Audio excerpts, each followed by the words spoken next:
اللہ کے محبوب علیہ الصلوۃ والسلام نے ایک بڑی خوبصورت بات ارشاد فرمائی، ذرا سنیے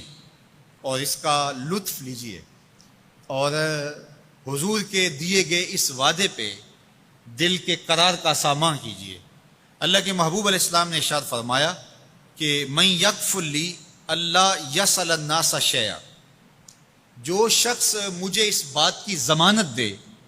کہ وہ اللہ کے علاوہ کبھی بھی کسی سے کوئی سوال نہیں کرے گا، جب بھی کوئی مشکل ہوئی، جب بھی تکلیف ہوئی تو وہ سوال مالک کی دہلیز پہ کرے گا، وہ مصلی بچھائے گا اور رب سے کہے گا میرا مسئلہ یہ ہے۔ جو شخص مجھے یہ ضمانت دے کہ وہ اللہ کی دہلیز پہ اپنے سوال رکھے گا، اللہ کے علاوہ کسی سے نہیں کہے گا،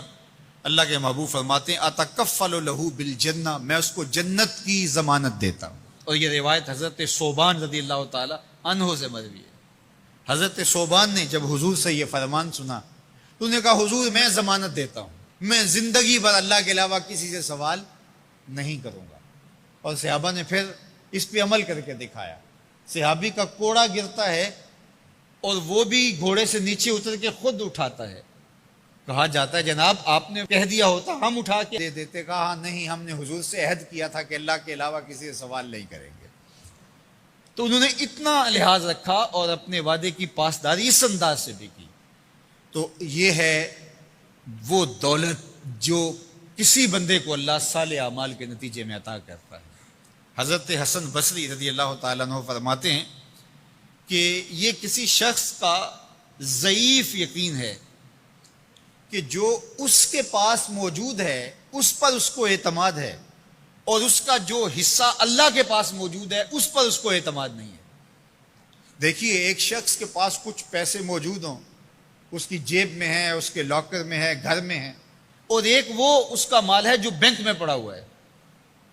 تو جس طرح وہ اپنے ہاتھ میں موجود پیسوں پر مطمئن ہوتا ہے، بینک میں پڑے ہوئے پیسوں پر بھی ایسے ہی مطمئن ہوتا ہے، کہتا ہے وہ بھی میرے ہی ہیں۔ تو جو شخص بینک میں پڑے ہوئے پیسوں پر تو مطمئن ہے، گھر میں موجود رقم پر تو مطمئن ہے، اس کے ہاتھ میں اس کی جیب میں جو ہے اس پر تو مطمئن ہے، اور اس کی قسمت کا جو ابھی اللہ کے پاس ہے اس نے ابھی اس کو دیا نہیں، اس پہ مطمئن نہیں ہے، تو حضرت حسن بصری فرماتے ہیں اس سے بڑھ کر ذوف یقین اور کیا ہوگا کہ جو اس کے پاس ہے، جس کو چرایا جا سکتا ہے، جس کو چور کھینچ سکتا ہے، جو گر سکتا ہے، جو چھینا جا سکتا ہے، اس پہ تو یقین کر رہا ہے کہ یہ میرا ہے، اور جو اس کا حصہ اللہ کے ہاں ہے اس پہ یقین نہیں کر رہا۔ تو کہا کہ اس سے بڑھ کر پھر اور ذوف کیا ہو سکتا ہے۔ اس لیے اپنی زندگی میں قناعت کا نور رکھنے والے ہی مطمئن زندگی گزارتے ہیں۔ ابن جوزی نے کہا تھا کہ جس شخص کی زندگی میں قناعت آ گئی اس کی زندگی مطمئن ہو گئی، اور جس شخص کی زندگی میں طمع آ گیا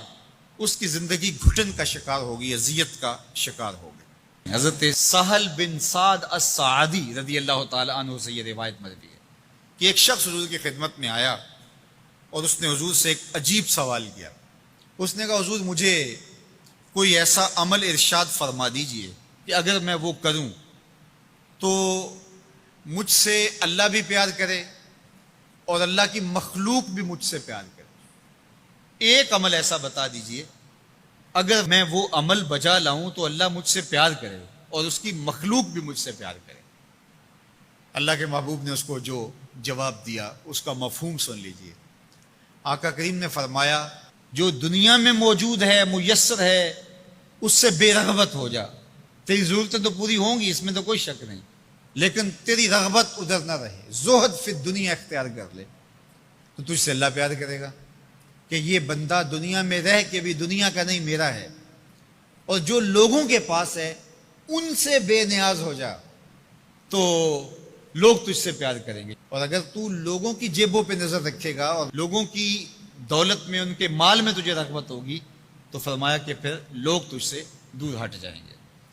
تو اللہ قناعت کا نور عطا فرماتا ہے شخص کو جو اچھے اور صالح اعمال بچے۔